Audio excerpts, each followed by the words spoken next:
Frankly, my dear, I don't give a damn. I'm gonna make him an offer he can't refuse. As far back as I can remember, I always wanted to be a gangster. Don't you understand, George? It's because you were not born. Film Church. Well, a boy's best friend is his mother. Where life had no value, death sometimes had its price.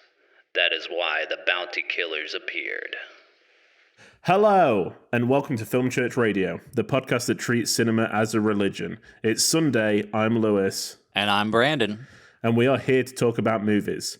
This is the third in a very special series of episodes where we are going through the filmography of Sergio Leone week by week and film by film. Normally, each week, Brandon and I alternate picking a film for us both to watch and discuss. But like I said, for the next few episodes, it's all about Leone. Today, we're talking about the second film in what is known as Sergio's Dollars trilogy, For a Few Dollars More, starring Clint Eastwood and Lee Van Cleef. And we do have a very special guest with us today. If you've listened to any of our back episodes, you'll recognize his dulcet tones. It's the one, the only, Zach. Hello, Zach. How are you, my friend? Hello. I'm okay. Thank you. Good. I have a bit of a rasp going on, but I'm doing well. Thank you. It just makes you sound even better. Yeah, I can emphasize. And Brandon, how are you, my friend? I'm doing good, man. Thankful for Film Church again this week because this is the only film I had a chance to watch. And what a film. It is amazing.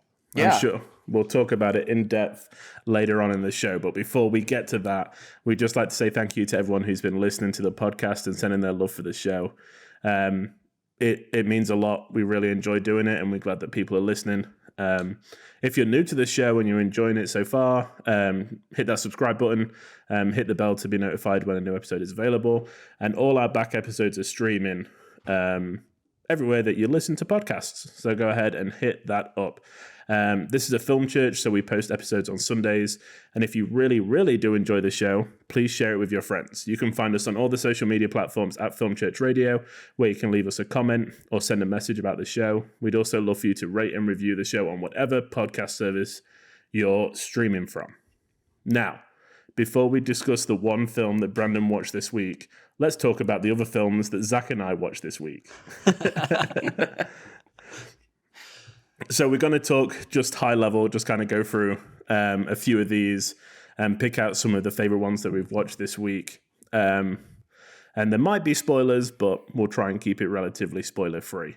So Zach, any things that you want to mention that you've watched over the past week? Yes. So I'm not much of a television person. I usually stick to movies, but there's a new series on HBO Max called Tokyo Vice.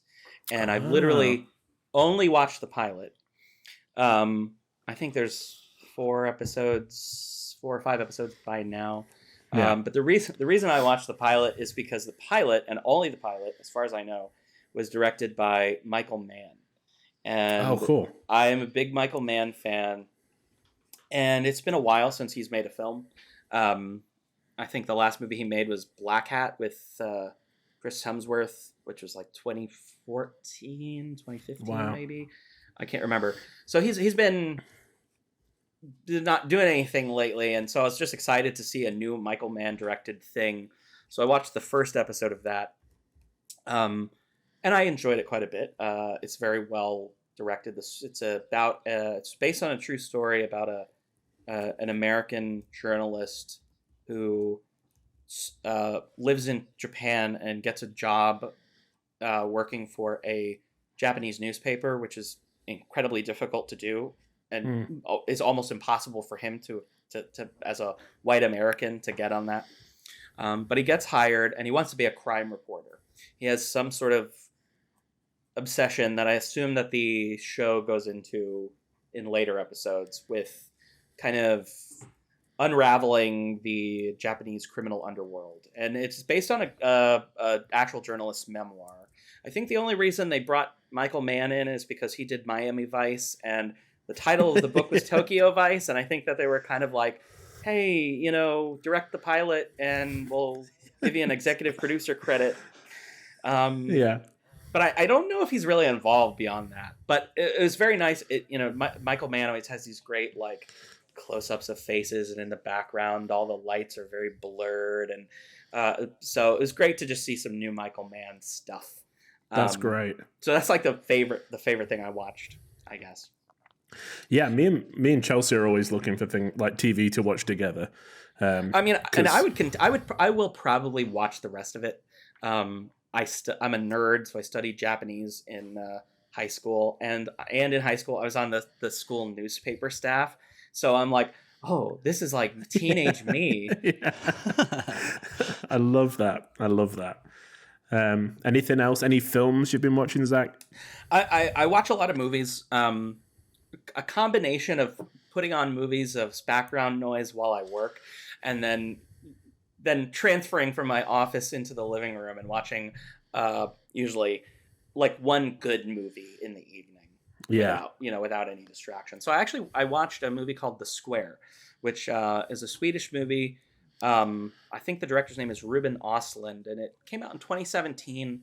It won the Palme d'Or at the Cannes Film Festival. It's kind of a very bizarre satire of the modern art world, and I don't really know anything about the modern art world, but it seemed like it was also just kind of commenting on homelessness in Sweden, and kind of there's like a class divide. The main character is the director of a museum, and they're unveiling this brand new exhibit called The Square, and there's these various subplots where he's kind of that are distracting him from his work, and the result is that he approves, without really paying attention, of a very controversial YouTube ad to advertise his art exhibit that gets him in trouble.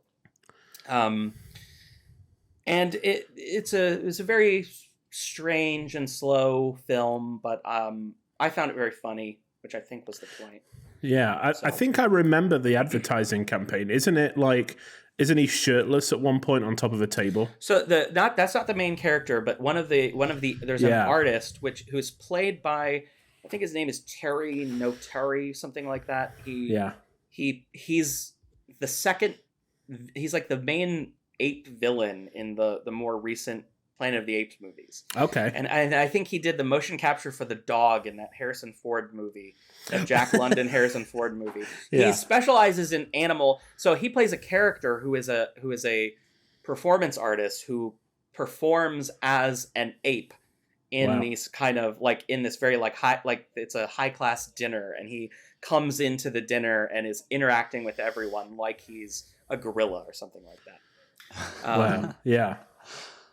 So yes, there's like a thing where one of the art exhibits is just like piles of rocks, and like overnight, one of the overnight cleaners accidentally like vacuums up like one of the piles, and so they're like, okay, we're just going to get the piles from the dumpster, the rocks in the bag from the dumpster, and we're gonna just repile them. No one will notice, So, I don't follow the modern art world, but I guess some of the characters are like literally based on real artists. Wow. But if you kind of have those, I have that sort of like rube perception of modern art where it's like, I don't see how this is art type of thing, and the film kind of plays into that. Okay, cool. I remember it kind of especially setting the critics' world alight when it came out. Was it a few years ago, like 2017, 2018? Yeah. I can remember like a lot of critics saying how great it was and like funny and stuff. So yeah, that's cool. I think it got an Oscar nomination for international film. Didn't win. Yeah. And I don't think it's available on physical media in the US. Oh wow. But it's streaming in a couple places. I watched it on the Criterion channel. I think it's leaving at the end of the month. That's probably why I usually check that section out. Yeah. And I think it's on Hulu right now as well. Oh, cool. So. Nice. Yeah. It's one of those movies that seems to always be streaming. Yeah, somewhere. Kind of changes hands quite a lot. Yeah. Now, Brandon, I know you watch Moon Knight. Yes. What the heck is going on? I don't know. Still. No, me neither. We're like 4 episodes in, and I'm still nonplussed Yeah. on what we're supposed to be waiting It's for. it's only 2 episodes left, right? Yeah. It's only 6 episodes. Yeah, so Yeah. it's like, and this last episode was like a total like mind bending something. It was Yeah. like, okay, I don't know. Mhm. Like everything I thought I had understood about the show is just went out the door. Yeah, So exactly. I don't know where we are, but No. it's entertaining. I mean, it's like, I mean, as Yeah. far as Oscar Isaac and Mhm. Ethan Hawke go, like they're amazing, and Yeah. they're keeping the show on its feet. Yeah, and I So- can't wait for the next episode. It's not like, it's kind of, it's that point where I'm like, what is happening? Like, I can't wait to see what's happening next. Yeah. So- Final, yeah. I mean, because this last episode ended on a real like, wait a minute, what? Yeah. So I mean, I just hope that it explains some things. Me too. Yeah, I'm next 2 interested to episodes. see where this character fits in everywhere else. Yeah, I'm really liking where the character is. Like, I'm really liking now that I get that he's got like these two personalities that are like that have lived completely different lives, and even when he becomes Moon Knight, like Moon Knight has its own like a different look. Like that's Yeah. cool. It just kind of I'm like really starting to warm up to the character now, and it's like now it's about to end. So I do hope that he's coming back, But, for other okay. stuff. So this is where the part of me that kind of takes in all this news about films and stuff comes in, because I'm like, there's no way that Oscar Isaac would sign on for just a 6-episode deal. Like, there must be some like 3-picture deal or something to tie him to longer than just a 6-part series. Yeah. Especially with because he didn't really have to do it. And like, if you look at the other shows that they've done, they've all been spin-offs of characters that we already know. It's probably like already built into their contract. Yeah. So to sign a big name like that, there's got to be some like a plan. Yeah. And I have seen stuff online about like him fitting in with Blade and them doing a bit of like a darker side and kind of going that way with it, which would be cool. I mean, that's just speculation, but I mean, that would be cool on my end. Because it's like you can use these TV shows as like a way to tell an origin story and then have the character just show up. And it's like, well, if you want to know what's really going on with this personality thing, you got to watch the show. Yeah. They can just skip the whole origin story thing. Exactly, because every Marvel film now is like, here's the title character, but here's 3 other characters that we've introduced already that are going to play a part. Yeah. So I'm sure that's where they're going to go. Yeah. But talking of dark superheroes, I finally watched The Batman. Yes, finally on HBO Max, right? Because it's out. That's right. Yeah. I'm gonna have to watch it again. I've been putting it off, but I'm gonna get to it. Zach, I loved it. I loved it. I just the whole detective side of Batman, I'm just in. I love it so much. Yeah, the casting is really good. Yeah. Like everyone was perfect. I keep seeing like a captioned picture of like Paul Dano doing like a YouTube or something video where he's like, "Hey guys, share, like, and subscribe," or something like that. Thanks for following me or something. Yeah. It's I mean, you could have replaced Batman with a trilby and like a trench coat and a cigarette, and it would have just worked just as well. Yeah. There's not, it's so, I don't know. It's just like, I know a lot of people have said it's boring, but I don't think I wasn't bored. I really enjoyed the story. I thought it was good. I mean, it is a superhero story, so it's not like going to change the world. But I'm excited to see where they're going to go with this character. Yeah. So, me too. And obviously, there's a part of me that is sort of like, Batman. I don't need another Batman movie. But the thing that drew me, or attracts me to it, is I do like the cast. I like Robert Pattinson, and I liked the not to bring up films I've already mentioned, but the Planet of the Apes movies that Matt Reeves made, the last couple of Planet of the Apes movies, I think those were really great, especially Dawn of the Planet of the Apes. So he's a director that I'm curious about to see more of, especially in like the big blockbuster space So I think that's what they do I'm gonna really get to well. it. Yeah, it is a blockbuster, but it's dialed down. Yeah. It's not, there's still the big flashy bits, but they kind of, I don't know, they're done really well. The whole thing's done really well. Yeah.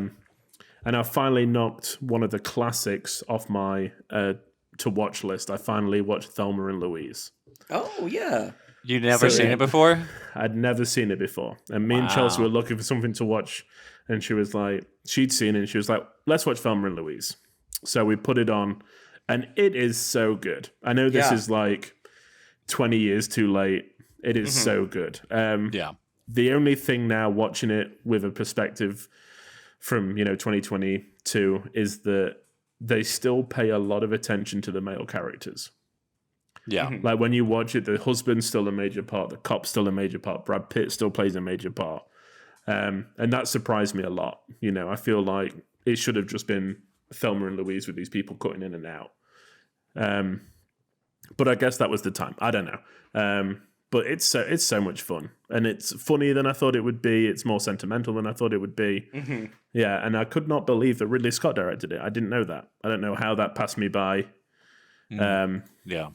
I had a great time with it. So I'm glad that I finally knocked it off my to-watch list. Yeah, I think that was his first Oscar nomination was for that, I think. Holy smokes. No, I didn't know that. Yeah, when it came up, Ridley Scott, I was like, oh, like I'm sure that I had heard it, but I just didn't associate it with him. I thought, Right. Alien, Blade Runner, so, but yeah, maybe I should watch more of these so-called classics.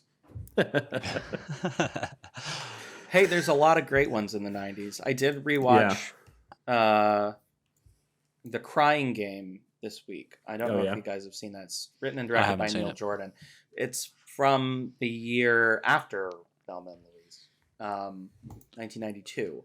And that's a pretty good one. And I don't want to get into it for spoiler reasons, because that was one of those movies that the when it was a sort of a sleeper hit, the ad campaign was, don't talk about it.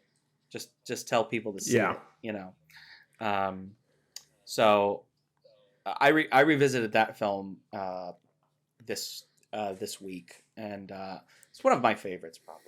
It's pretty good. It deals with the IRA, but it's not really about that. It's a character drama, really. Nice. Yeah. Cool. And Jim Broadbent pops up in it, and I love him in anything. He's a supporting role, but I love him in anything. Yeah. I'm going to have to add it to my list. That sounds good. I do Currently like streaming 90s on films HBO. a lot. Yeah. I feel like watching, because I was born in 1990, I feel like watching 90s films just like informs, gives me more perspective on, the time I grew up that I didn't have before. Yeah. The 90s is especially a very good decade for independent film in America. Mm-hmm. Yeah, for sure. You can basically pull up anything Miramax distributed in the U.S. in the 90s, and it'll probably be worthwhile. Yeah. There's so much out there. I normally focus on the older 40s and 50s, but this year has been a discovery of modern day, 70s up to today kind of classics that I've been watching a lot of. So yeah, movies that are technically old films now, but you still don't think of them as old. I just can't do it. I still see, I watch What's Up Doc with Barbara Streisand. I'm like, this is a newer film. And it was like the late 60s, early 70s. So, I think about we're watching these, the Dollars trilogy and, all the Sergio Leone movies that came out in the 60s. And I think about my parents because they were born in the 60s. Yeah. And it's like, to me, I don't know. I just put that into perspective. I'm like, that's their 90s, because it's, the decade they grew up in. And it's even more outstanding that for 2 generations of your family now, Brandon, Clint Eastwood has been a bona fide star. Right? Yeah. And he's insane. Yeah, it is kind of crazy. Oh my gosh. Well, let's move on to talk about For a Few Dollars More, the second in Leone's Dollars trilogy, released in 1965, but released in the US 1967, the same year as A Fistful of Dollars, and I believe Good, Bad, and the Ugly, right? Because it was Good, Bad, and the Ugly that kind of spurned the resurgence of these two films. Yeah. Once again starring Clint Eastwood, but this time introducing Lee Van Cleef as Douglas Mortimer. And the IMDb summary is 2 bounty hunters with the same intentions team up to track down an escaped Mexican outlaw. So, let's talk about it. Because as you know, and if you listened to the last episode, I wasn't so hot on For a Fistful of Dollars. I had watched Yojimbo before, and it just didn't work for me in the same way that Yojimbo did. So going in For a Few Dollars More, I wouldn't say my expectations were low because I know this trilogy is so highly thought of and a lot of people love it. But I was like, okay, let's do it. I had a blast. This film is awesome. Sweet. I loved it from start to finish. Yeah. Sweet. Yeah. And I think I know the reason why. I think it's Lee Van Cleef. I think he's just he is just wonderful in every part of this film. Mm-hmm. Yeah. Yeah, he I was like when the movie starts. Now this is the only one of the Dollars trilogy that I hadn't seen before this podcast, right? And Lewis hadn't seen any of the Sergio Leone films. And Zach, you've seen this I know you've seen this film before, right? Yeah, the only ones that I had not seen, and I still haven't seen. I have not seen The Colossus of Rhodes. Okay. And I have not seen Once Upon a Time in America. So bookending. I have not seen his first film. I haven't seen his last film. Gotcha. I've seen everything in between. Yeah. So going into this film for me was Lee Van Cleef is in The Good, the Bad, and the Ugly. So I knew him from that. But when this film started, I was thinking a lot about how you would follow up A Fistful of Dollars, and really, I mean, there's 2 intro scenes. There's the intro scene with Lee Van Cleef, and then there's the intro scene with Clint Eastwood. But it makes total sense because it like if you introduced Clint Eastwood first, you reintroduced him again as the man with no name, then people might not be as interested in Lee Van Cleef if you did his scene second. Yeah. So it makes sense to do his scene first. Like the character development, the way this story unfolds was just so clever. And so, I mean, just brilliant filmmaking. And all these characters, like you see a lot of characters return. Well, not a lot of characters, but a lot of actors return. Yeah. And everyone that does return, it's like everything was just dialed up to just it was. This movie was made for $600,000. The first one was made for $200,000, which isn't that big of a difference. When you're talking about how it does look it, because it's so much. Like the scale is so much bigger, but they really took advantage of that money. But it wasn't even that they took advantage of the money, because I don't think the money necessarily. I mean, obviously it helped, but everyone dialed up their own creativity and their own performances, and everything about the characters and everything was dialed up in a way that just made it so much more good, and made it just made those parts of Sergio Leone that you saw hints of in the first one, and then in this one you're like, oh, there he is. Yeah, I feel like we talked about on Colossus of Rhodes how you could tell that it was like a filmmaker trying to break out. Yeah. And I think that when I watched A Fistful of Dollars, I was disappointed because I didn't really see any of those touches.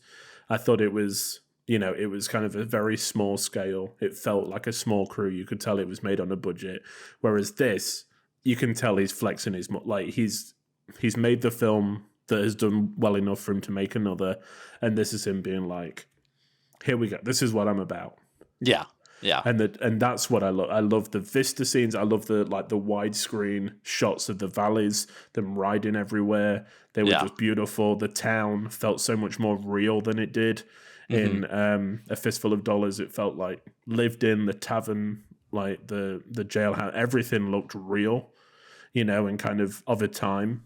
The production design was incredible on this film. Yeah. Like everything looked lived in, everything looked like it belonged in the West in the late 1800s. It was fantastic. Yeah. So Zach, you had seen this film before. What was your experience the first time watching it, and then also rewatching it for this episode?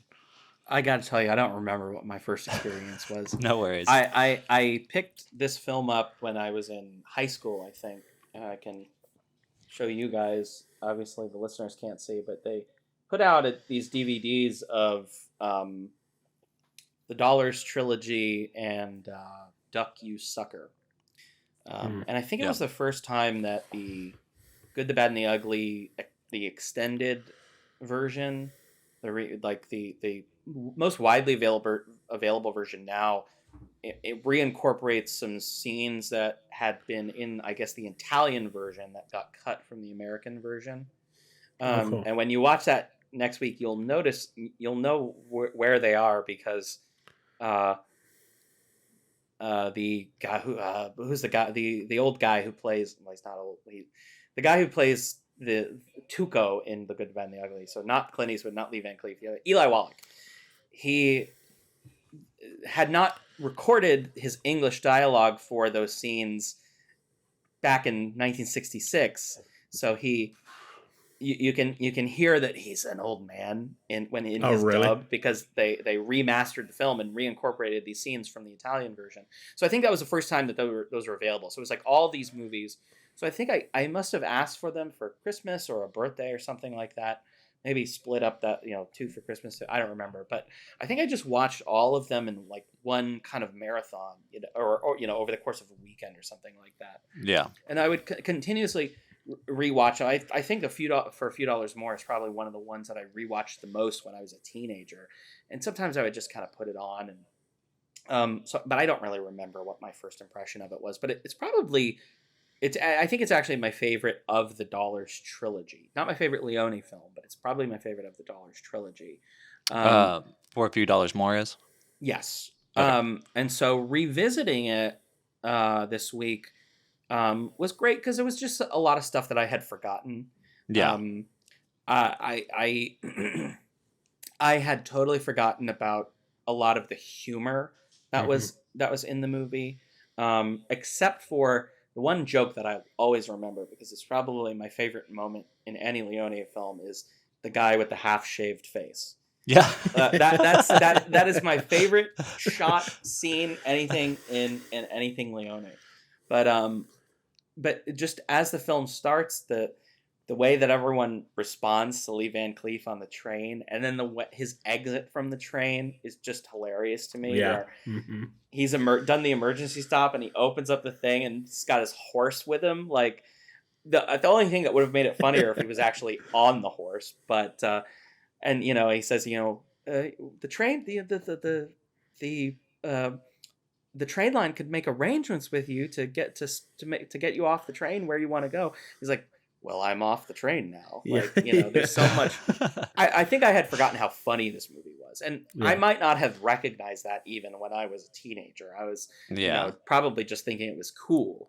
And this time around, I'm rewatching it, and I'm like, there's a lot of funny moments in this movie that I kind of just probably went over my head, or I didn't think of them as funny when I was younger. Yeah, it's like that scene with the guy with the half-shaved face. Like, that guy is in the movie for like 2 minutes, maybe. Yeah. Tops, and it's like, okay, how can we make this the best it can be? Like, how do you take a very simple scene where 3 guys come in to stop Clint Eastwood and make it the best possible scene you've ever seen? Yeah. Well, we talked about it on the last episode, just the fact that it feels so real. compared to like westerns of like John Ford, where everyone looks really well showered and kind of like put together, and everyone here you can tell that they stink, and that is just like the extra level of being like, if someone, like, regardless of what you're doing, you know, we've seen it before where people are like, I haven't got time for a shave, and they show up and they're clean shaven. Like, what were you shaving? Well, this is like, I haven't got time for a shave, so I'm half shaven. You know, it's just taking it one step further. And the shot of when he shoots all three of them from like the hip, I was like, here we go. This is a different level. I could tell by that point, you know, Lee Van Cleef had been introduced. He was wonderful. That whole scene worked really well. And then Clint coming in again. And like the card game bit was fine, but then him shooting all three of them in that shot, I was like, this is good. This is and then shooting what the I last expected. guy as he's crawling on the floor, reaching for his gun. Yeah. But He gets also one round off in the air. But also right before that whole scene where he's like punching the guy with one hand and he's got the other hand next to his It's side like doing the whole time. karate. Yeah. It's like karate chopping him. Yeah. I It's like also love how smoky that scene is. You were talking about like the production design and how dirty everyone feels compared to, you know, perhaps your stereotypical Hollywood Western, your saloon. Everything's made of wood, but nothing looks really dirty, and that room is just full of smoke. Like, yeah. That's great. Yeah, it's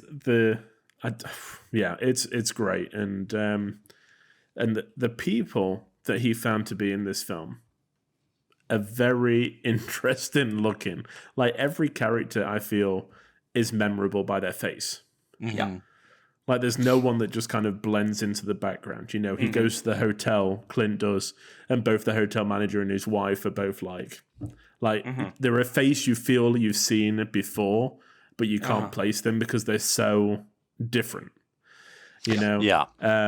All of his outlaws. I mean, one of my notes is Chico is back, but he's not called Chico. He's called Nino, and Nino is good.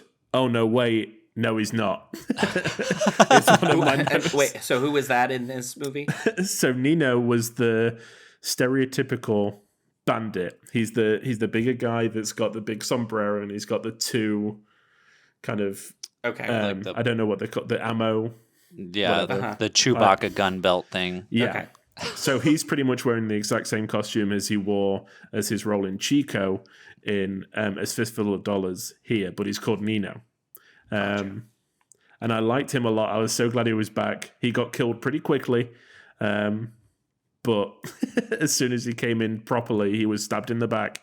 But yeah, I was glad that he was back. And the fact that normally, I was thinking about this, normally when there's inconsistencies, like the fact that this is a trilogy, quote unquote, and it's the same actors playing different roles would really annoy me. I'd be like, where's the consistency, you know? Yeah. But it just works. I don't know what it is. I don't know whether it's because it just feels like a different kind of film. You know, it feels like we're like, that's a really good idea, but now we can elevate it a bit more. I'm not sure, but everyone that came back just did a really good job. It never felt distracting to me. Yeah, it felt like A Fistful of Dollars was more of like a low budget indie film that someone made with their friends, and then it got into a film festival and sold or something. And then this one is like a Hollywood movie. Yeah, I mean, I can pretty much imagine that he was like, "Yeah, this Kurosawa film's doing really good. Give me some money. I'm going to translate it, you know, to an audience, to a European audience." And then it made money, and he was like, "I'm going to do what I want." Now, did you guys? Yeah. I did listen to your episode. You guys didn't mention the lawsuit against him, right? Well, no, we didn't, and I didn't realize it until I was doing research about this movie. Yeah, there was the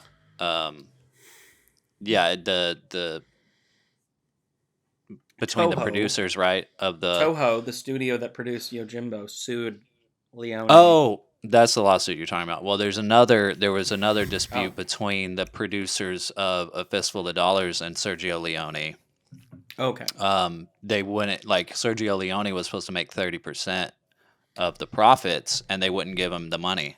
They were like, we won't give you the money unless you do a sequel. And apparently Sergio Leone had signed like a really bad contract where he was supposed to do like 10 films for these guys. Oh God. And after A Fistful of Dollars, he did not fulfill that. No, he didn't. No, he was like, no, he was like, I'm not working with y'all again.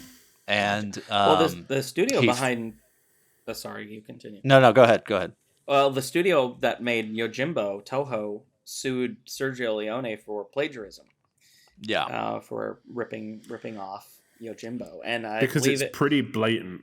Yes, yeah. And so I guess it was ended in a settlement, which is sort of like an admission of guilt and don't take me to court type of thing, I guess. But yeah, Sergio Leone, he basically he didn't really want to do another Western. Like, that wasn't really his plan. He was trying to figure out what to do next, but because A Fistful of Dollars had become so popular and was making a lot of money, For a Few Dollars More is kind of technically, it's made by, like, it's a new producer made by a different studio, and he named it For a Few Dollars More out of spite. Just to piss off those two producers that ripped him off. Well, yeah, I did listen to the commentary track on the DVD, which is Christopher Frayling. Did either of you guys get a chance to listen I didn't to get it? a chance to, no, Okay. but he wrote the biography. Right. Yeah. So it did leave me like sort of wanting more. Like, it was maybe not as informative as I'd hoped. But he does mention, like, the original title of the story was The Bounty Killers. That's what they were going to call the movie. So presumably that was before this lawsuit and the development of the spite. It kind of comes in where they change it to For a Few Dollars More. Right. Well, apparently, so the character that Clint Eastwood plays in the movie, they call him Monco in the movie. And it's officially not the same character as Joe in A Fistful of Dollars, which was the finding of an Italian court that basically stated, the producers at Jolly Films were trying to get the rights to the character, and but the court found that the character, or the gunfighter's persona, characterized by the costume, the mannerisms of Joe, belonged to the public domain's folklore, was what the court decided. That's pretty neat. I didn't know that. Yeah. Well, and he has a different name in the next movie too. Right. Yeah. But also, so Monco isn't necessarily a proper name either, because Monco is this, in Spanish, means one-armed. And in A Fistful of Dollars, he gets his right hand wounded. Oh. So it's like he gets this nickname, Monco, is like kind of... I did try to watch Fistful of Dollars. I didn't get a chance to. I wanted to, because I haven't seen that. I haven't seen any of these movies in a long time. So yeah. But I only got a chance to watch A Few Dollars More. You probably made the right choice. If you had to pick, one of the two, I would definitely go for this. I mean, my memory of Fistful of Dollars is I liked it, but it's my least favorite of this trilogy. And I guess, I mean, of the Leone films I've seen, which is all the Westerns, I guess. I've seen all the Westerns. It's my least favorite of the Westerns. Yeah. Which is not to say that I think it's bad. Yeah. Yeah. And it sounds like I'm ragging on it. I did think there was there was good things in there. But this is where, this is the difference between, for me, a film director and an auteur. This is where you can see him starting to become, someone that some other people would look up to and be like, wow, that's really great. I mean, we've mentioned it before, but the split diopter's back, baby, in a big way. It's all the way through this film. Yeah, I was thinking in a De that. Palma film. As soon as I saw those shots with the split diopters, I was like, there they are. Because that wasn't really like a film concept that I that's usually on my mind until we even started this podcast, and I think we talked about that in um, the De Palma film, right? What was Yeah. it? Body Double. Body Double. Yeah. If you want to go back and listen to that episode, but yeah, as soon as they came up, I was like, there they are. Yeah. But Yeah. what did you think of like the shots where they're looking at the bounty poster, and it's like cutting back and forth between Lee Van Cleef and the wanted poster, and it just like cut back and forth, back and forth, back and forth, like. Dude, very I mean, 60s. everything in this film I was on board for. When I Yeah. did that, I was like, cool, I'm here for it. Like, these two people want to find this guy. But, I mean, what really, for me, like, elevated it was the story was so more interesting than what I was prepared for. You know, it sets up and it's like, it's going to be a typical bounty hunter. They're going to go after these people, try and get them, you know, whatever. But I did not see that they were going to be the ones that instigated and kind of let them get away with this kind of stuff just so they could get a higher bounty. Yeah. Like, that was really interesting. The fact that they broke someone out of jail and like went along to rob the other bank so that they could, you know, get them all together and be the only ones in town that would get them, and then it would go wrong. I was like, yep, this is great. Yeah, Like, because this they're is so basically much better like than I thought. they're almost like undercover cops at that point. Yeah. Like, I was thinking that. I was like, no wonder Clint Eastwood just went from this to like Dirty Harry. Yeah, Dirty Harry. Yeah. Well, and the revelation at the end of the Lee Van Cleef character's connection to the central villain of the film, Indio, it's one of those things that the film is obviously, if you rewatch it, you're probably going to pick up on little things that would lead you to that conclusion. But I often think of like, for me, like the actual sort of plot or story of a film doesn't really matter as much as the way that it's told. And so you can tell a simple story, but if you like good storytelling is just sort of like when you decide to dole out a particular piece of information to the audience, to the reader. And so this is a film where I'm always impressed with, like, just every moment to moment, I'm impressed with how Leone doles out that information to us, the audience. That keeps you going, and it surprises you. You know, sort of like every 10 minutes, there's sort of like, you know, you're not really sure where this is going, and all the way till the end, there's stuff that's been building up that you didn't even realize was building up. Yeah. Mm-hmm. I think that, you know, especially with Star Wars, my biggest critique is that everyone is related, and it drives me nuts. I hate it. But with this, you know, the revelation that you were talking about, it's earned, and it's not just earned. It's like, oh, you know, it's kind of it adds gravitas to it. It's something that kind of really makes that showdown on reflection even more impressive, you know, because they could have so easily have been like, oh yeah, my sister killed herself after he broke in and, you know, did the things he did. But instead it's like, it's after, and it's not even explicit. It's just like there's a family resemblance, and you're like, oh my God, you know, it's obviously like a relation, you know.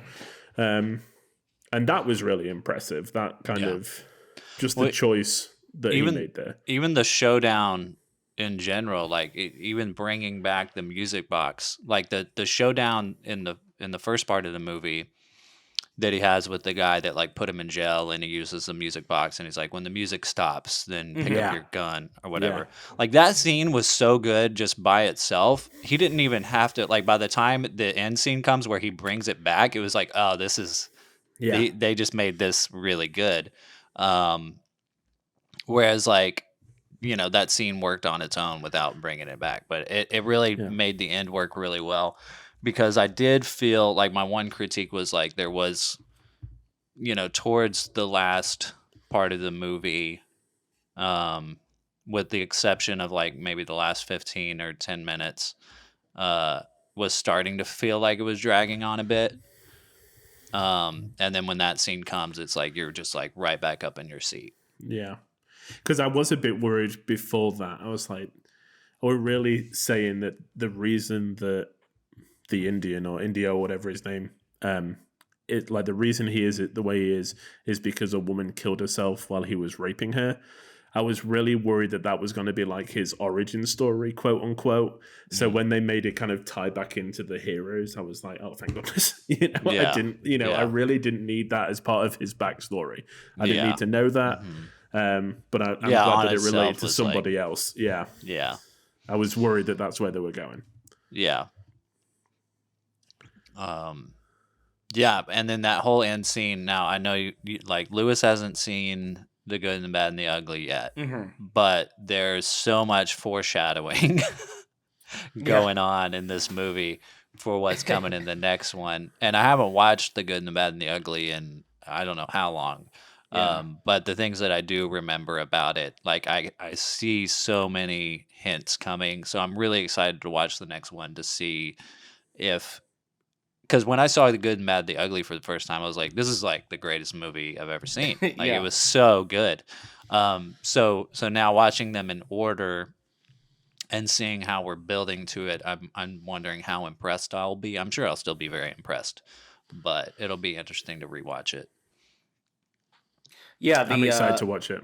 The sort of in the commentary, Christopher Frayling kind of describes it as like it's a coliseum, right? That sort of circle that they're in, and that does come back in The Good and the Bad and the Ugly. And I think one of these sets too is it's been a while since I've seen Fistful of Dollars, but I know one of the towns is a refitting of the set.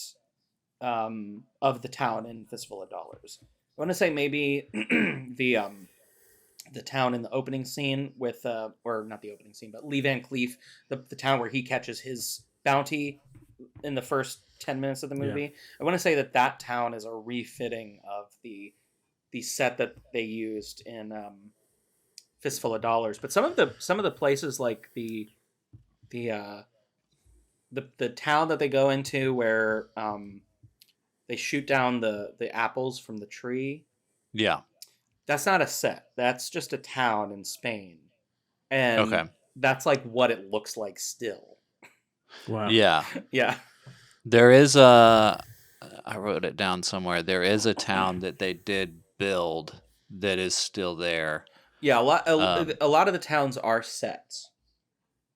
Right, but there is so the town of El Paso was designed by Carlos Simi in Almeria, Spain, and it was the biggest set for which Sergio Leone was responsible for at the time. It was reused for several scenes in The Good, the Bad, and the Ugly, and which stood as several different towns, and it's still standing to this day, and it's called Mini Hollywood. It's like a theme park now. Okay. Oh, cool. Yeah. So that is there, which is cool. But that's El Paso, where they like steal they robbed the bank and steal the safe. I know that, like I said last week, we talked about the similarities between For a Fistful of Dollars and Yojimbo. For this, especially with that standoff scene at the end, it reminded me a lot of Sanjiro and the way that ends. Okay. Kind of the sequel, there's like a big tense standoff where they're both just waiting to strike. It's kind of like face to face. Yeah. And like again, it didn't before, with the other one, I thought that it might have ruined it a bit, but I like the way that this was done a lot. Like you said, with the pocket watch and with it kind of like trickling down, and you're never quite sure if it's finished or if it's got like another note to play, and kind of Clint just standing there waiting. Yeah. In essence, he's kind of Lee Van Cleef steals the show, though. Oh, like, for sure. Absolutely. I mean, I could watch another, like, a trilogy of his character going to the next bounty. Yeah, his career was kind of revitalized with this movie because before this, he was, like, kind of down on his luck, and he was, like, drinking a lot and stuff, and then when he didn't even know that he was, like, a main character in this movie when he got cast, and then when he was, like, already cast and then was, like, reading the script and was like, oh, I'm, like, the main, co-character. right? Yeah. a co-lead, basically. Yeah, exactly. he was I think in the commentary he describes Lee Van Cleef's career as like playing like the second villain from the left, typically in like a western. Yeah. You know, he's in High Noon, the first. I think that was his first role. You know, and his face is what you were talking about, the memorability of all of these faces in this movie. His face is basically something that Leone always remembered. So it's kind of one of those weird things where it's like somebody does not know that they are like this star to somebody out there. Yeah, exactly. They're like, when they watch themselves, like, I they're love like, when he pops up in a movie. Mhm. You know, back before this happened, before this film. That's how Leone treated him. I feel like the Coen brothers are kind of similar to that. They've got a lot of people that show up. Yeah, exactly. That you're like, oh yeah, I love that guy. You know, I'm glad he's in this. You know, and it's because of, you know, how he looks. But yeah, I mean, Eastwood himself said that like Leone was great with faces. That he cast people to look a little bit different. And this film is full of them. You know. Yeah. So it only gets better from here on out with the faces. Yeah, I can't wait. And I know that he wanted Henry Fonda again. I mean, this is the second time trying to get Henry Fonda. Mm-hmm. More foreshadowing. Yeah, for the Van Cleef role. And I'm so glad that Fonda didn't do it. Yeah. Yeah, he wanted Henry Fonda and Charles Bronson.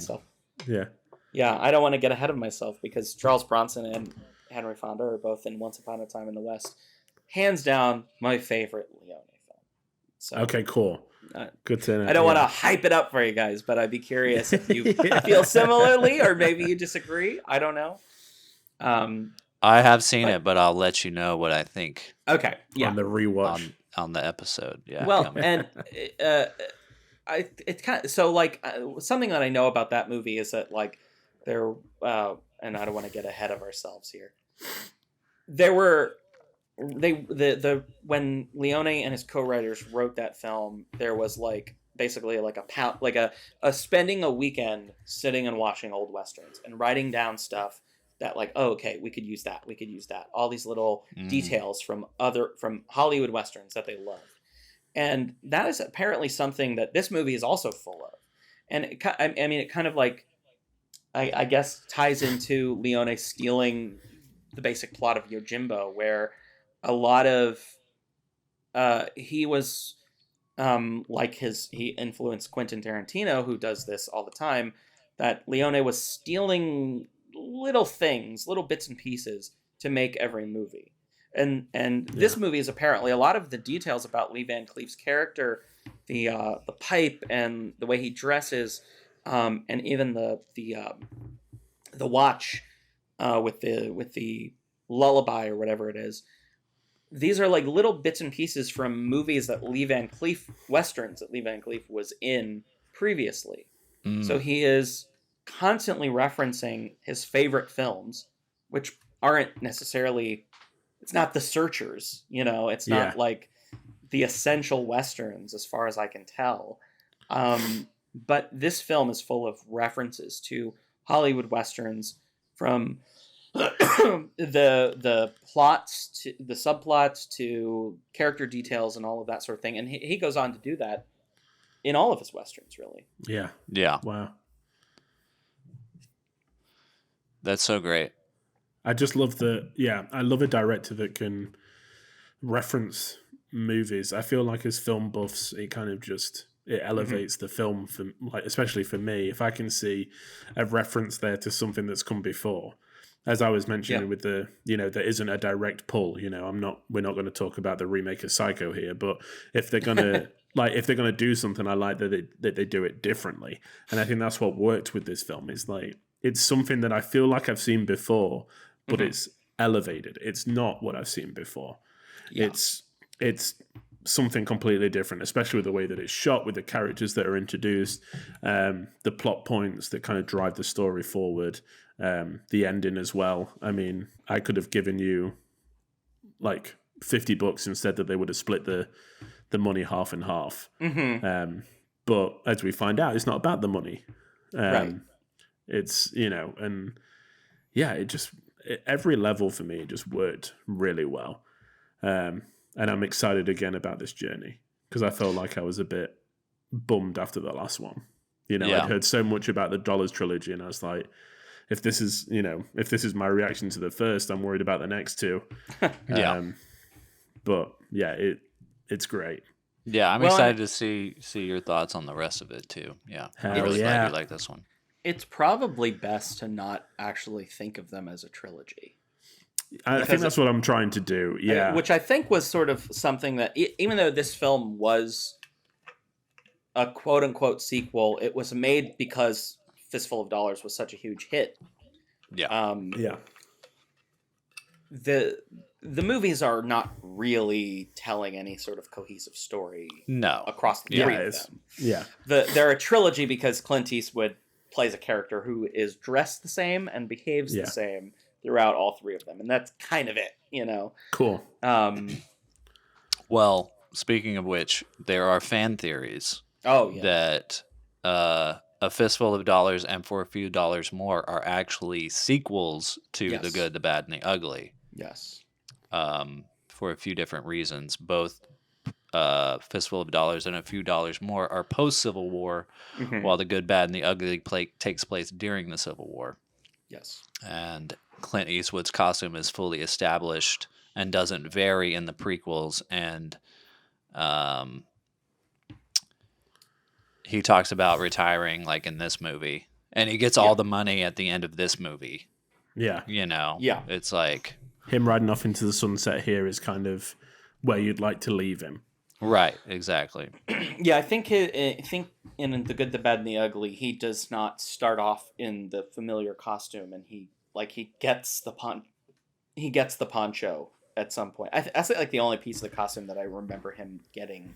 But he does not have the poncho at the start of that film, and he gets it by the end of the film. So that film is sort of like you see him collecting the pieces of his costume that lead up to the iconic look. Yeah. Right. Yeah. And it is very explicitly set during the Civil War. Yeah. Yeah. Yeah. I mean, I kind of looked it up in preparation for next week, and the first line on the summary is, "In the Civil War." So it's it's very obvious. Yeah. I feel with this film that the villains are more established. I feel like there's a definite good side and a definite bad side, and the bad side aren't bumbling idiots. I mean, the way that they steal the safe is so efficient. It's so quick. It's like blinking, you'll miss it. I did enjoy when they shot the case into the safe open, and it was just them just firing randomly, and it cut, and there was like a perfect bullet strip around the whole thing, and it just fell in two. I thought that was really funny. I'm not sure if it was meant to be funny. I'm sure it was. I think a lot of the humor. I think if you laughed at something in this movie, it was intentional. It was supposed to be. It was very Blazing Saddles to me. You know, just like shooting off everywhere and it kind of landing exactly where they needed it to be. But yeah, I mean, the villains are scary. Like they're these big guys that are like, we need as much money as possible. There's a real chance that you're going to die. Like doing it, where I didn't really feel that as much. And I think maybe because there's like two heroes in this, I was kind of half expecting the Lee Van Cleef character to die towards the end, just because I know it like Clint's in the next one, if it was like a proper trilogy, whatever. But yeah, the stakes always felt dialed up. I always worried about the characters, which I didn't in the last one. Can we talk about Klaus Kinski? He plays the Hunchback. Yes. He's like one of I've only seen his work with Werner Herzog. Nosferatu and Fitzcarraldo and Aguirre Wrath of God, which are all after this. I mean, I don't know how much of a star he was in Germany. He's a German actor. I don't know how much of a star in Germany he was at the time that this movie was made. He speaks. I know that he knows English, but he does not do his own dubbing in this. That is not what Klaus Kinski sounds like. Yeah. I could have sworn that he was the toy maker from Blade Runner. I can't think of his name. No. I looked it up and stuff. Is it Sebastian? I think in Blade Runner. Sebastian is. I can't remember the name of the actor who plays Sebastian, but he's a guy who talks like this. But I just like there's a few shots, especially in the bar where they strike, like they put the match on his shoulder and stuff. I was like, is it him? Like It's not him. Similar, yeah. But yeah, and Klaus Kinski has a famous daughter too, Natasha Kinski. So, but yeah, like I remember. I guess I had read that he was in this. That's something I do remember when I was a teenager, because I don't think I had ever seen any of the movies that he was in, but I remember reading that he was in it, and I knew the name as being like he was Werner Herzog's like main guy, and so I was like, oh, so he's probably like the main villain, and he's in 2 scenes basically, where he gets a match where he has a little standoff, and then one scene where he has a final standoff. But again, such a great use of an actor with a. Am I allowed to curse on your show? Yeah, of course. Klaus Kinski has a fucked up face. Like he looks fucking like he looks fucking weird. Like he played Nosferatu in the 70s remake of Nosferatu, and I'm like, I don't actually think there's like makeup on his face. Like he's just got a bald head and pointy ears, but like the face, I'm pretty sure is just his actual face. And, well, we just watched Nosferatu, like the original, like a couple months ago. So now I'm like, okay, I've got to see this. Yeah, you got to watch the 70s one. That's actually very good. But like having him as a hunchback too, and just this whole sort of back and forth with him and Lee Van Cleef, and that's the reason that Lee Van Cleef can't be the guy on the inside, is because he's already had this, this confrontation with the guy who should have killed him, I guess. His whole scene where his face is twitching every time, he's just like, I'm gonna kill you. The one scene that I was like, what is happening here, was where he went to see the old man that refused to leave his home because of the train. Okay, wasn't that the coffin maker from the first one? Was that not him? I think it was. But he had so many like glass instruments precariously placed around his house. As soon as that train came and it started, I was like, don't collect glass bottles, man. Like, but collect teddy again, bears, collect another something soft. example of the great humor in this film, where he's going on this diatribe about how they're trying to buy my land, and what do you think I told them? And then a train comes, and we hear it, and we feel it, and we see it. The I comedic feel like timing of that is just so great. Yeah. And I feel like too is like that scene only works because Sergio Leone knew that Clint Eastwood would look so weird trying to have a conversation with this guy. Because Clint is just not having it. No, right. Yeah. And then there's the latest scene with the other old man where he just like ties him up in the chair and is like dragging him around while he's making his eggs.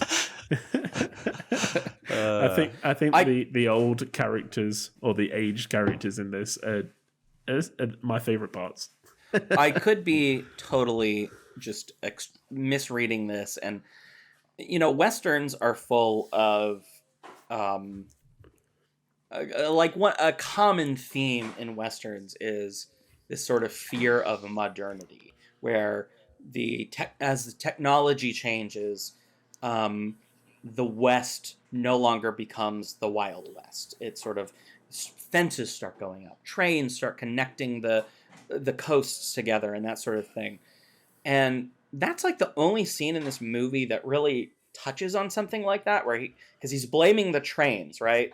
And like it's because of the damn trains. He used to be a great soldier, but because of trains, aka technology in the modern world as it evolves, now he's reduced to a bounty killer. And that's such a serious theme in a lot of westerns. Yeah. And it is basically reduced to a joke in this movie that I wonder if there is some kind of intentional, like, we're not making a serious commentary on the West in this, or or what. Yeah. I don't know.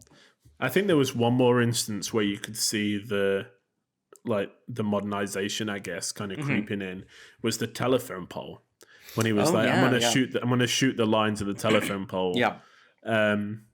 Which is like, done in, like you said, in a second. It's over. But again, that stuck out to me because those poles look so out of place. Yeah. Yeah, they do. Yeah, across that place, and I was just like, it's for because when they said something about a telegram, sending a telegram, and I was like, did he say telephone? And my girlfriend was like, no, telegram. And then later on, when it shows the poles, that look like telephone poles, and they shoot it down, I was like, not the Instagram. Always 100 years too early. But yeah, it does feel weird because there are a lot of good landscape shots in this movie, which it doesn't spend too much time with them, but like the music mixed with the landscapes, like speaking of the contrast between A Fistful of Dollars and this movie For a Few Dollars More, the scale of everything was bigger. It was in CinemaScope, so it's wider. But then there's a lot more landscapes, whereas in the first one, it's all in this one town. They're just in the few areas, and then this movie is jumping around all over the place, and you get to see a lot more horse riding in landscapes. And it's not superficial. It's like he's racing them back to the town. So we see a lot of kind of forward and backward shots of like him riding down a mountain and then them coming into frame. And it's like there's a reason behind it. It's not just, Yeah, it's not just like, look at the beautiful West. Yeah, exactly. Yeah. The vistas. Yeah, and that opening scene before the credit or the opening credits start rolling, where there's just a guy on the horse and then he gets shot off and that's it. Mm-hmm. We don't find out who that is. That, again, I was like, oh, it's Clint. Okay, we're dialing it up. There's it up. You can hear him light up his cigar. You can hear a little. Oh, it's Clint that shoots him. If you go back and just listen to the sound, he's whistling, and I think you can hear maybe his footsteps, but you hear the match strike and okay. I didn't exactly catch this, but in the commentary he says that the title, when it comes out, that it's supposed to be like his smoke. It's animated very why it looked like that. Yeah, the animation is not so great to make that clear, but it looked like a 70s sitcom. Kind of bouncing across the screen, and it's gone too far, it's going to come back, and right.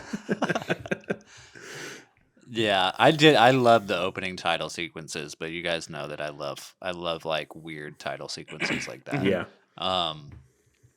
But that's great that is Clint Eastwood, because that actually changes my thought of the opening of the film, because like I was saying earlier, I was thinking a lot about how Lee Van Cleef opens the movie, but they kind of trick you. Yeah, because it's not. It's Clint Eastwood. But they just don't show you him. Exactly, and it's such an unconventional thing to be like, the lead is off camera right now. Yeah, in the whole opening sequence. Mm-hmm. Yeah, that's great. That's awesome.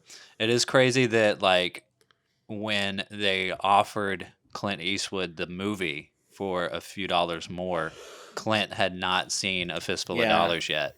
And he was like, I can't say yes to this movie until you send me A Fistful of Dollars, because I haven't seen it. So they sent him, an Italian print of the movie, and he, because there was no English dub. So Clint, thinking that the movie was just going to be kind of a joke, got a bunch of friends together and screened the movie. And everybody loved it, even though they had no idea what the dialogue was. Right. And so he called him up and was like, yeah, I'll do another movie with you. Yeah. Cool. Yeah. I know that he really enjoyed working with Leone, and kind of, in an interview he said that like Sergio really wanted his films to be longer, and Clint wanted them, like, he didn't see the point of making these long drawn out films. He just wanted it to be to the point, like character driven. And Sergio was like, no, it's got to be like this.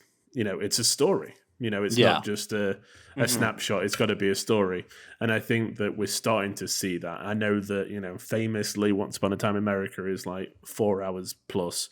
Yeah. And I know that The Good and the Bad and the Ugly is close to 3 hours, right? It's Yeah, a little bit longer than I this. think that the version that you'll probably see is like 3 hours, because I think there was an American Yeah. cut of the film that was shorter, but now I think the most widely available version is the restored Italian cut with the English dub, but they've restored scenes that were in the Italian version.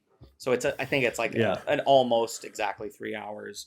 And I think Once Upon a Time in the West is also, it's like 2 hours and 2.5 hours, or 2 hours 45 minutes, something like that. Yeah, 2 hours and 45 minutes on Yeah. Once Upon a Time in the West, and Yeah. 2 hours and 58 minutes on The Good, the Bad, and the Ugly. Right. Yeah. But I mean, this was 2 hours 15, I think, and it didn't. yeah, 2 hours 15, and it didn't feel like it. But Yeah, I it mean, was- but Leone was, like you said, I think that Unforgiven is dedicated to Leone and Don Siegel, who directed. I know he directed Dirty Harry, but I think he directed a few other Clint movies in the 70s, and that those are basically the two directors who he learned from to be a director himself. You know. Yeah. mhm. And so I think Unforgiven is dedicated to Don and Sergio or something like that, you know. Oh, Yeah. That's awesome. In the biography, I just love this one part in the book where apparently Poppy and Columbo, the producers from A Fistful of Dollars, tried to muscle their way into for a few dollars more, and Clint told them, "In Italy, I just work with Leone." That's amazing. I feel like that should be on a T-shirt. Yeah. Yeah. We should make them. Film Church That's Radio it. T-shirts. Yeah, in Italy, I only work with Leone. I do want to ask you though, what did you rate this movie? Do you want to guess? Yeah, All right. sure. so I'm gonna go 4.5 again. I think that it's a trio of 4.5 stars for you. You would be right. Yeah. Yeah. I think the only reason it wasn't a 5 was just because, like, somewhere towards the end I was like losing interest, and then it got me again, you know, in the last 15 to 10 minutes, and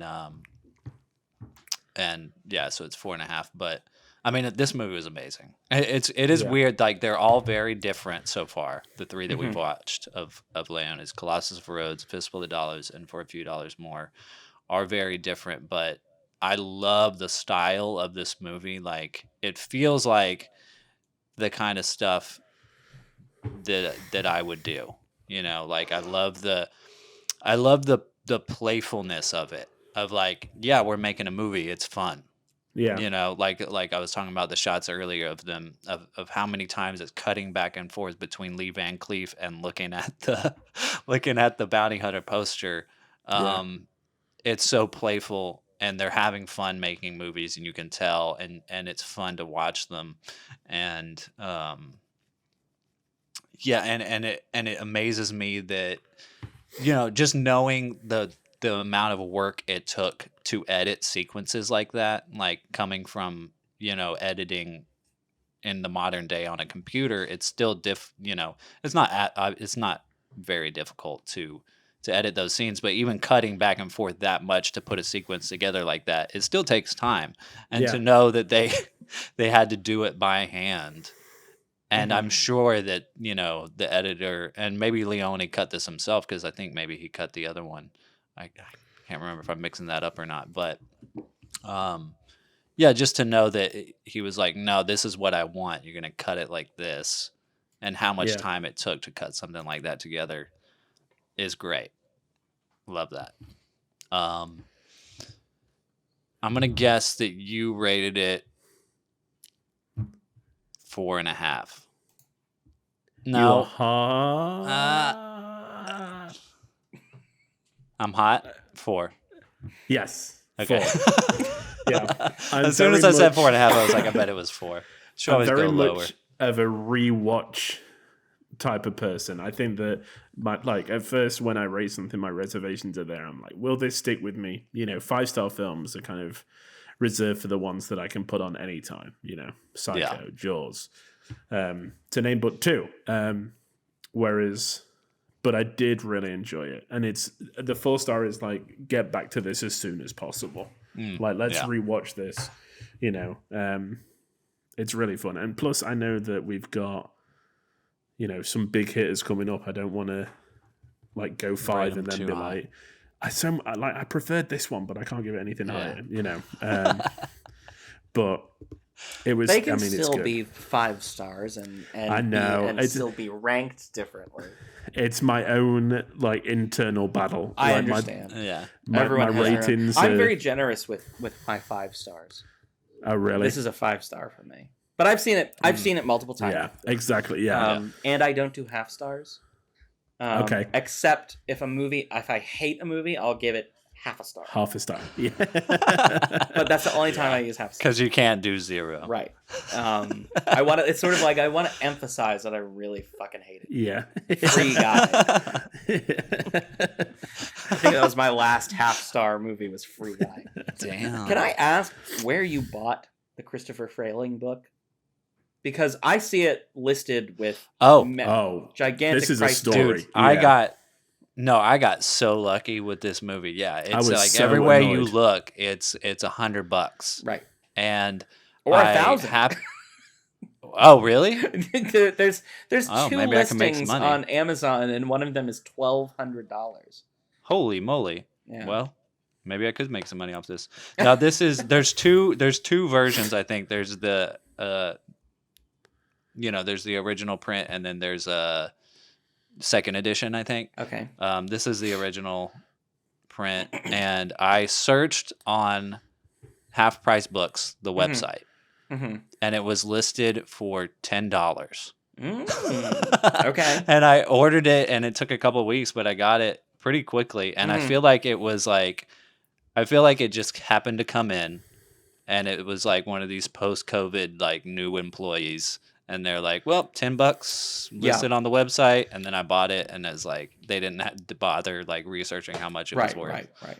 Once you buy it at that price, they're not gonna. Yeah, Actually, it's $1,100 more. Yeah. Yeah, I got super lucky, and it's a big book. I mean, look at this thing. Like, good. Okay. Yeah. Okay. Yeah. There you go. There we go. Yeah. That's a big boy right there. It is a thick read, but I've been jumping around because I haven't been able to, because we keep getting to the next week, and I'm like, oh my God, I've got so many chapters to read. So I just like am like skimming through and reading the chapters that we're on. Yeah. It's like a film student, Brandon. That's what I know. used to do. I'm giving it the I'd be old like, college I'm try. going to read this whole book. And then I was like, okay, let's just have a look when the film that I'm talking about's mentioned, and I'll just read those pages. Yeah.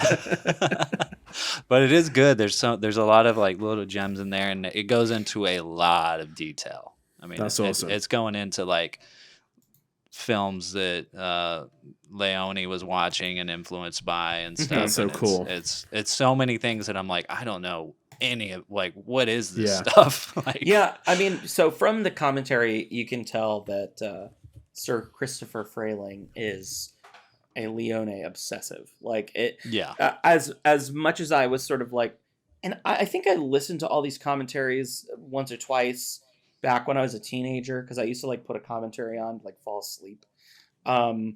Because some of the things I was like, oh, I think I've heard like the beginning of this before. I almost feel like you have to like listen to all of his commentaries, as like you can't just watch the one movie like to get the full picture. It's like, did this guy record all of these in 1 week? You know, like maybe because he did the commentary on Colossus of Rhodes as well. He did, on the Blu-ray that I've got. Yeah. Mm-hmm. But I don't think I have a commentary. Like I have this copy of For a Fistful of Dollars on DVD that looks like your For a Few Dollars More cover. Yeah, see, it's kind of similar. Oh, that's Fistful of Dollars. Yeah. Yeah. So it is the same cover, but Oh, you have 2 copies of Fistful of Dollars? Oh no, it's a slipcase. Oh, I see. I was like, what? But then He loves it that much. yeah, my copy of For a Few Dollars More looks like this. Okay. What's the other? Is that another film in there, or is that just a? No, it's just the one. Okay. It just has like it's just a weird cover where there's like 2 different pictures on it. And then my copy of Good, Bad, and the Ugly, I don't know where it is. I let someone borrow it, but it's different as well. Yeah, I think that's at my parents' house. I couldn't find it here. I don't own any of these films apart from Colossus of Rhodes. So the best of the best. Well, I think right. Kino Lorber has put out the westerns, like the Dollar trilogy. I think Kino didn't has know put that. out. Yeah. I'm gonna have to have a look. So I do have the Eureka Masters of Cinema of Duck You Sucker. Okay. So that's the other one Uh-huh. that I've got. But yeah, it's odd. Normally I would own it if we're gonna talk about it. So I see it as a reason, but yeah, I've just rented them. Yikes. Well, so one thing that I learned, one detail that I did learn from the commentary on this that I thought was enlightening, at least as far as Leone's directing style, is that he does not storyboard. That he never storyboards. Oh, wow. And his films do kind of look to me like they would be storyboarded films. Yeah, for sure. There's so much sort of like precision in all of the blocking of every shot to the point where I could see that this is something you drew out before. But the way he talks about it is that Leone just from the stages of the first stages of writing to then pitching it, explaining to the producer what the movie is going to be, and then explaining to the production designer of what he needs that production designer to do, and explaining to the cinematographer of what he wants. He just knew what these movies looked like in his head. So there was a storyboard in his head, but he never had to draw them out. So he had a very, very clear idea, which is also probably why someone like Clint Eastwood and other people liked working with him, that he knew what he needed to get every day on set, It reminds me of that scene in The Souvenir. Yeah. It reminds me of the scene in The Souvenir Part 2, where she's trying to get across the scene that she wants to film, and the crew are kind of starting to get annoyed with her because they're not sure what her vision is. Yeah, exactly. I haven't seen it yet. Maybe. Yeah, because it's like how like without storyboarding, how do you keep track of like, okay, I'm gonna get this extreme close up of just your eyes, just your 2 eyes in the shot, and then I need this shot of this person standing there and looking to their left with just their eyes, and then I need this shot of this person's feet, and then I need the shot of the hat, like going up and then up again and then up again and then up again, and like it's a lot. And it's a lot of shots because from the sound of it, he wasn't winging it either. He just knew in his head what he wanted. It makes it so much more impressive. Was apparently very good at communicating to his crew, what he wanted. Yeah, which is amazing because he apparently he spoke a little bit better English by this time that they were shooting this, but it's only a year after A Fistful of Dollars, and it's like, I was reading in the book, I think it was Lee Van Cleef that was talking about how there was like in one scene there would be like 5 different languages going on at once, right? Because all these people trying to communicate what's going on. I got to imagine a lot of this movie was filmed in Spain, so I got to imagine that some of the crew were Spanish people, and the cast is international, and these are actors usually would just speak their own languages and get dubbed in. Once the movie was done, they didn't film it with sound, so. Yeah. Wow. Incredible. Yeah, what a movie. So what are we ranking? We've got an official film church ranking of Sergio Leone films that we're ranking it as we go. So I'm pretty sure I know where this ranks so far. I mean, so far we've watched Colossus of Rhodes, Fistful of Dollars. Fistful of Dollars is above Colossus of Rhodes. I'm pretty sure this one's going at the top at the moment. Number one with a bullet. Yeah, I think. Yeah. I haven't seen Colossus of Rhodes, but I definitely like this more than the fistful and then A Fistful of Dollars. So I think Brandon and I were both very surprised about how much we enjoyed Colossus of Rhodes. Yeah. It's ridiculous, but ridiculous in the best way. Yeah. You know, in a proper rainy Sunday afternoon, sword and sandal kind of. Well, and like we said on the podcast, I think it has such a low rating on all the ratings sites that because people are comparing it with Sergio Leone movies, where it's like you really should be comparing it with other sword and sandal movies. Right. They're watching it after The Good, the Bad, and the Ugly. So, Exactly. Well, that was shit. Yeah. Well, I'll be very, very curious to see where the rankings go once you get to like Once Upon a Time in the West, even.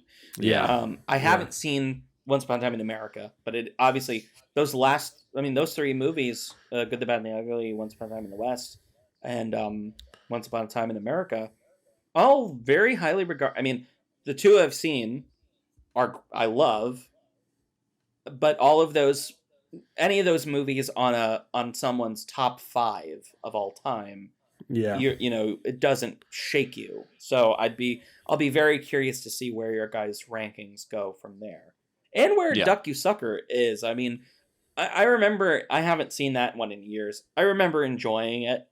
It's not. I don't remember it being the best, but it is a change of pace because it's who's the guy from In the Heat of the Night, the white cop, Seeger. Oh, something. Seeger. Oh yeah, Robert. Is it Robert? Maybe. I have hard. Him and James else? Coburn and like it's about the Mexican Revolution. You know, it's very, very different from, like, story-wise from these other movies. Rod Steiger, that's it. And Rod Steiger plays a Mexican in true Western form of brown face. Yeah. But like, it's one of the lower sort of. Ranked. It's not as highly regarded as these other films, so yeah. I'll probably revisit it as I listen to the rest of your guys' show. So sweet. Well, thanks for joining us, dude. Thanks for having me. I always love just having a chance to talk to you guys together. You know, putting an hour aside to just jump on a FaceTime and talk about a film. It's wonderful. Wish we could do it all the time. So thank you for being part of it. Do it more often. We could definitely. Maybe that's a hint. But yeah, thank you, Zach. I love hearing your thoughts about any film. So thanks. I likewise carved out the time. Letterboxd rankings only tell you so much, or Letterboxd ratings. Right. That's right. Yeah. I feel like that brings us to the end of the show. You can find us on Twitter and Instagram at Film Church Radio, and you can follow us individually on Letterboxd. Brandon is at Selmanscope, and I'm at WalkerLewis3007. You can keep up what we've been watching there. There'll be more films than we have time to talk about on the pod that we've watched and reviewed. So go and give us a follow and see what we've been watching. Like we said, just leave us a rating review. Let us know what you like. Let us know if you're enjoying the Leone series, because I certainly am. I love being able to watch these films and get to know a true master. But Brandon, all that's left to say is, any trouble, boy? No, old man. I thought I was having trouble with my adding. It's all right now. Nice. What a Clint. It's all right, all right, all right. Oh my gosh. It's Clint McConaughey. Thanks for listening, guys. Amen.